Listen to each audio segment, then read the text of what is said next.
तो दोस्तों आज दिन हो चुका है 12 फरवरी 2022 शनिवार का और आज के मुख्य समाचार और बड़ी खबरें आपके लिए हाजिर हैं। मुख्य समाचार में आगे बढ़ने से पहले आइए नजर डालते हैं आज के कुछ महत्वपूर्ण खबरों पर।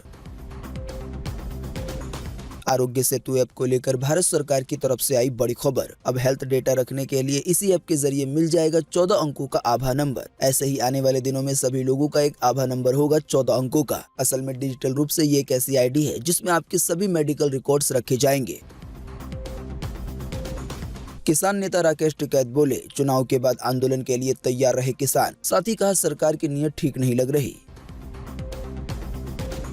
अगले 2 से 3 महीनों में पढ़ाई से जुड़े करीब 100 टीवी चैनलों को शुरू करने की है तैयारी। शिक्षा मंत्रालय जुटा हुआ है इस काम में। क्रिप्टो करेंसी यानी कि बिटकॉइन जैसी करेंसी पे फिर आया वित्त मंत्री का नया बयान। वित्त मंत्री ने कहा कि ना तो क्रिप्टो करेंसी लीगल है और ना ही इस पर प्रतिबंध है, यानी कि ये बस बीच में लटका हुआ है। दोस्तों आज के मुख्य समाचार में और भी कई बड़ी खबरें हैं। इसी की वजह से वीडियो को थोड़ा सा भी ना भगाएं और देखें ध्यान से आखिर तक, ताकि कोई भी जानकारी मिस ना हो। वीडियो में बढ़े आगे इससे पहले बस आपसे एक छोटी सी रिक्वेस्ट है कि वीडियो को लाइक कर दें और शेयर कर दें, क्योंकि आपका लाइक और शेयर करना ही होता है हमारी मेहनत का फल। तो आइए बिना देर किए चलते हैं सीधे आज की पहली बड़ी खबर की तरफ।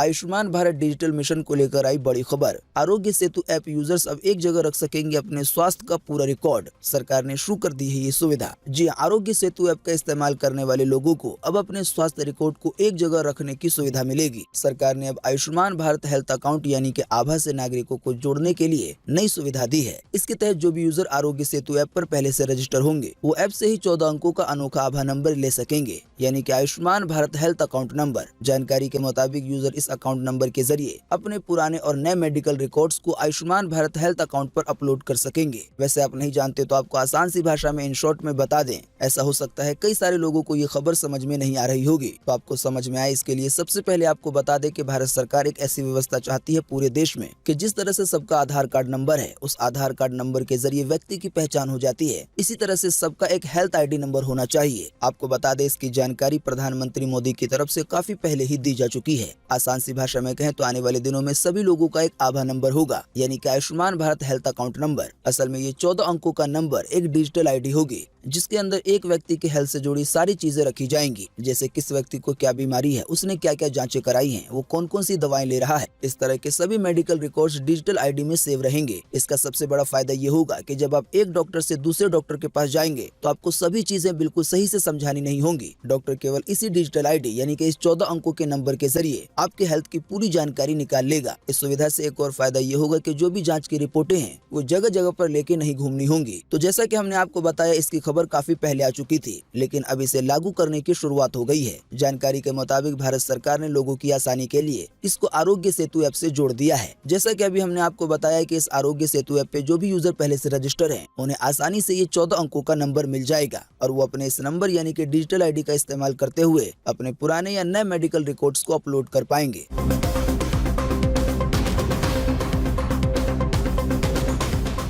किसान नेता राकेश टिकैत बोले, चुनाव के बाद आंदोलन के लिए तैयार रहे किसान। साथ ही कहा कि सरकार की नीयत ठीक नहीं लग रही। जी हां, भारतीय किसान यूनियन के प्रवक्ता राकेश टिकैत ने बीते शुक्रवार को धारा की गढ़ी में किसानों के साथ बात करके कहा कि विधानसभा चुनाव के बाद आंदोलन के लिए तैयार रहें। साथ ही कहा कि एमएसपी पे फसलों को खरीदे जाने के लिए कमेटी गठन व कृषि कानूनों समेत किसानों की समस्याओं पे संसद सत्र में सरकार ने कोई कार्रवाई नहीं की। ऐसा लगता है सरकार की नीयत ठीक नहीं है। दरअसल किसानों को लेकर बात यह है कि जब अभी हाल ही में किसान आंदोलन कर रहे थे लगभग देश के सभी हिस्सों में, तो उस समय सरकार और किसानों के बीच कुछ वादे हुए थे। इसके बाद किसानों ने अपना आंदोलन खत्म कर दिया था। हालांकि किसान नेता राकेश टिकैत का कहना है कि जो भी मांगे थी उस पर कोई भी कार्रवाई नहीं की गई है। ऐसा लगता है सरकार की नीयत ठीक नहीं है। किसान नेता ने तो एक बार फिर से किसानों को आंदोलन के लिए तैयार रहने के लिए कहा है।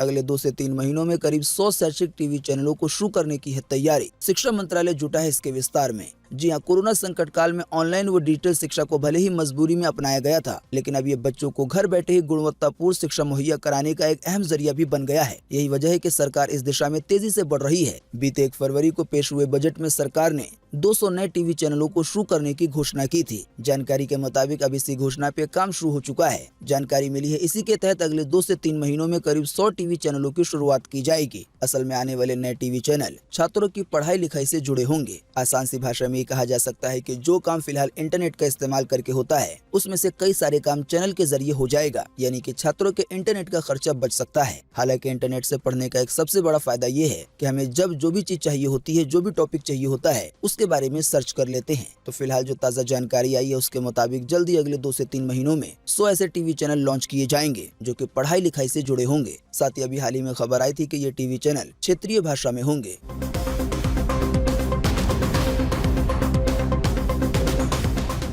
भारत ने वेस्टइंडीज से सीरीज जीतकर रचा इतिहास। T20 के बाद वनडे में भी रोहित शर्मा हुए हिट। जी हां, भारत ने 3 वनडे मैचों की सीरीज में वेस्टइंडीज का सुपड़ा साफ कर दिया है, यानी कि क्लीन स्वीप किया है। टीम इंडिया ने बीते शुक्रवार को अहमदाबाद में खेले गए तीसरे वनडे मैच में वेस्टइंडीज को 96 रनों से हरा दिया। इस जीत के साथ ही टीम इंडिया ने सीरीज को 3-0 से अपने नाम कर लिया है। आपको बता दें, भारतीय टीम इस साल पहली बार कोई वनडे सीरीज अपने नाम करने में सफल रही है। अभी हाल ही में भारतीय टीम को दक्षिण अफ्रीका से 0-3 की हार मिली थी, यानी कि दक्षिण अफ्रीका ने भारत पे क्लीन स्वीप किया था और भारत ने एक भी मैच नहीं जीता था। लेकिन अभी हाल ही में हुए वनडे मैच में भारत ने वेस्टइंडीज को जीतने नहीं दिया। साथ ही आपको बता दें, अभी हाल ही में न्यूजीलैंड के साथ T20 मैच हुआ था भारत का। इस मैच में भी भारत ने क्लीन स्वीप किया था और उस समय टीम इंडिया के कप्तान थे रोहित शर्मा और अभी वेस्टइंडीज वाले मैच के भी कप्तान थे रोहित शर्मा। आसान से लफ्जों में कहे तो रोहित शर्मा भी कप्तानी के मामले में हिट होते जा रहे हैं।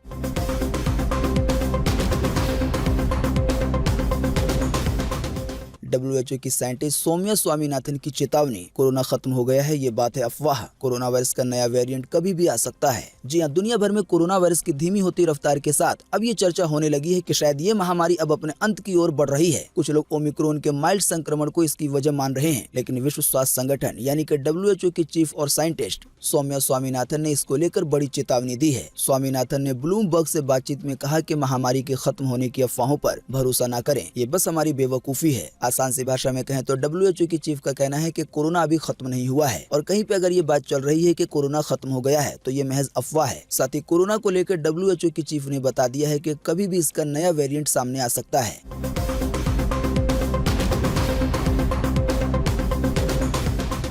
देश में एक बार फिर से मिले 58,000 से ज्यादा नए मामले कोरोना वायरस के। इसी दौरान 650 से ज्यादा लोगों की गई है जान। जी हां, बीते रोज लगभग 24 घंटे में एक बार फिर से 58,000 से ज्यादा नए मरीज मिले हैं कोरोना वायरस के। इन नए मरीजों के मिलने के बाद अब भारत में कोरोना वायरस के टोटल मरीजों की संख्या 4,25,36,137 हो गई है। साथ ही आपको बता दें कि इन टोटल मरीजों में से अभी तक 5,07,177 लोगों की जान जा चुकी है। जब से भारत में कोरोना की शुरुआत हुई है तब से लेकर अब तक। साथ ही आपको बताते चले कि बीते रोज भी लगभग 24 घंटे में 650 से ज्यादा लोगों ने अपनी जान गंवाई है कोरोना की वजह से। हाँ, लेकिन अच्छी बात ये रही कि बीते रोज लगभग 24 घंटे में 1,50,000 से ज्यादा लोग ठीक भी हुए हैं। ठीक होने वाले टोटल लोगों की संख्या अब 4,13,31,158 हो गई है, यानी कि इतने सारे लोग टोटल मरीजों में से ठीक हो चुके हैं। बाकी इसके अलावा जो लोग बचे हैं, जिन लोगों का अभी भी इलाज चल रहा है, उनकी संख्या अब हमारे भारत में है 6,97,802, यानी ये कुल एक्टिव केसेस की संख्या है।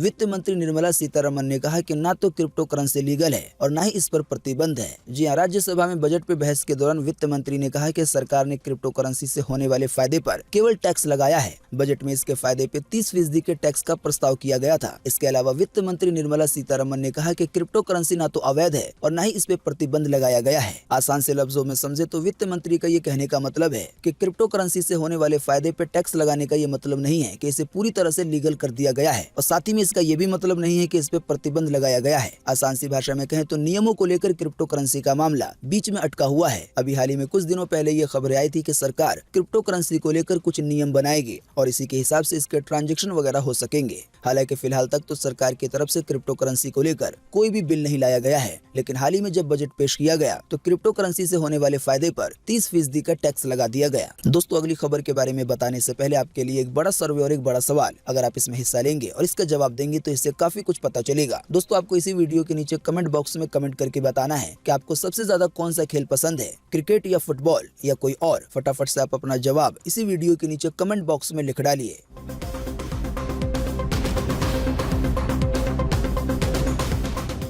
सरकारी नौकरी को लेकर आई बड़ी खबर। इंडियन कोस्ट गार्ड ने 80 पदों पर निकाली है भर्ती। उम्मीदवारों के लिए 23 फरवरी तक का है मौका। जी हां, इंडियन कोस्ट गार्ड ने सिविलियन के पदों पर भर्ती के लिए आवेदन मांगे हैं। जो भी योग्य उम्मीदवार है और जो लोग इन पदों के लिए आवेदन करना चाहते हैं वो इंडियन कोस्ट गार्ड की ऑफिशियल वेबसाइट joinindiancoastguard.go.in को विजिट कर सकते हैं। आपको इसी ऑफिशियल वेबसाइट के जरिए ज्यादा जानकारी भी मिल जाएगी। साथ ही में आप वहां से आवेदन भी कर पाएंगे। इस वैकेंसी में आवेदन करने की अंतिम तारीख 23 फरवरी 2022 है।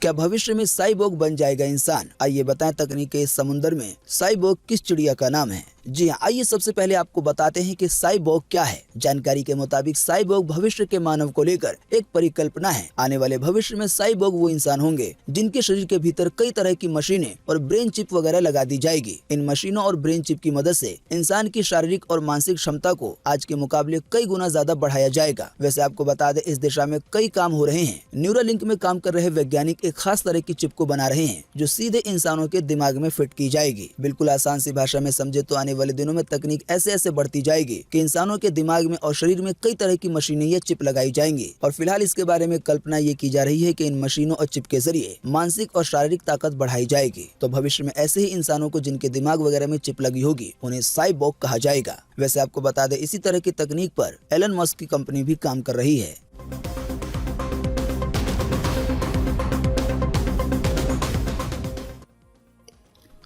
आज थम जाएगा दूसरे चरण के मतदान के लिए प्रचार। 14 फरवरी को होनी है वोटिंग। जी हां, पहले चरण का चुनाव निपटाने के बाद अब सभी पार्टियों के दिग्गजों ने दूसरे चरण के चुनाव के लिए अपनी ताकतें झोंक दी हैं। सत्तारूढ़ भाजपा समेत सभी दलों के नेताओं ने दूसरे चरण में अपने उम्मीदवारों का माहौल बनाने के लिए अपनी तरफ से पूरा दम लगा दिया है। प्रधानमंत्री नरेंद्र मोदी, गृह मंत्री अमित शाह, मुख्यमंत्री योगी आदित्यनाथ, इसके अलावा सपा अध्यक्ष अखिलेश यादव समेत तमाम बड़े नेताओं ने दूसरे चरण के चुनाव वाले जिलों में बीते शुक्रवार को ताबड़तोड़ जनसभाएं की। जानकारी के मुताबिक विधानसभा चुनाव के दूसरे चरण में 9 जिलों की 55 सीटों पर मतदान होंगे उत्तर प्रदेश में। और वो 9 जिले हैं सहारनपुर, बिजनौर, मुरादाबाद, संभल, रामपुर, बरेली, अमरोहा, शाहजहांपुर व बदायूं। 14 फरवरी यानी कि परसों इन सभी जगहों पे वोटिंग होनी है।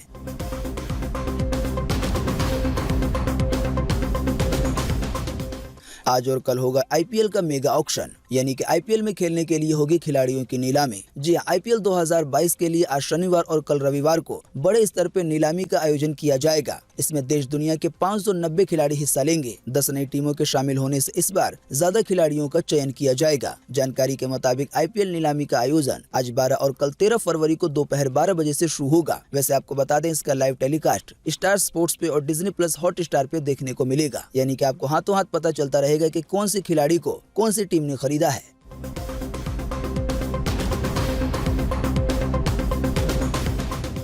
आज 12 फरवरी को पूरे देश में ये रहेगा मौसम का हाल। मौसम विभाग ने जारी किया है मौसम का पूर्वानुमान। जी हां, मौसम विभाग के अनुसार अगले 24 घंटे के दौरान सिक्किम में, अरुणाचल प्रदेश के ऊपरी इलाकों में हल्की से मध्यम बारिश की संभावना है। साथ ही में बर्फबारी भी हो सकती है। इसके अलावा असम में, मेघालय में, नागालैंड में, दक्षिणी तमिलनाडु में और अंडमान निकोबार द्वीप समूह के भी दक्षिणी हिस्सों में हल्की से मध्यम बारिश की संभावना जताई गई है आज के लिए। इसके अलावा आज लक्षद्वीप में भी हल्की बारिश हो सकती है। तो दोस्तों, अभी हमने आपको जिन भी शहरों या जिन भी राज्यों के नाम बताए हैं बारिश को लेकर, इसके अलावा पूरे देश में मौसम सूखा बना रहेगा अनुमान के मुताबिक। मौसम की जानकारी थी स्काईमेट वेदर की तरफ से।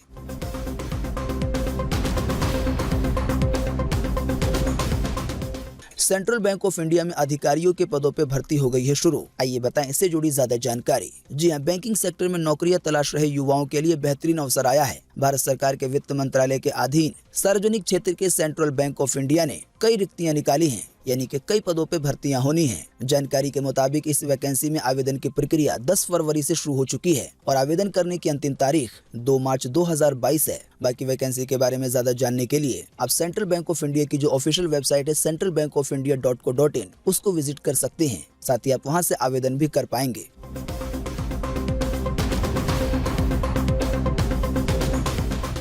सोने के दाम में आई मामूली सी बढ़त। आइए बताएं सोने चांदी के ताजा भाव। जी हां, बीते रोज सोने के दाम में 22 रुपए की मामूली सी बढ़त देखी गई। इस बढ़त के बाद अब आपको 10 ग्राम सोना 48,669 रुपए का मिलेगा। वहीं अगर बात करेंगे चांदी की, तो चांदी के दामों में 626 रुपए की बड़ी गिरावट देखी गई। इस गिरावट के बाद अब आपको 1 किलो चांदी 62,214 रुपए में मिलेगी। तो दोस्तों, आज 12 फरवरी 2022 की यही मुख्य समाचार और बड़ी खबरें थी। उम्मीद करते हैं इससे आपको काफी कुछ जानकारी मिली होगी। हम बस इसके बदले में आपसे इतना ही चाहते हैं कि आप इस वीडियो को लाइक कर दें और शेयर कर दें, क्योंकि आपका लाइक और शेयर करना ही होता है हमारी मेहनत का फल। वीडियो देखने के लिए आपका बहुत बहुत धन्यवाद। Thanks for watching.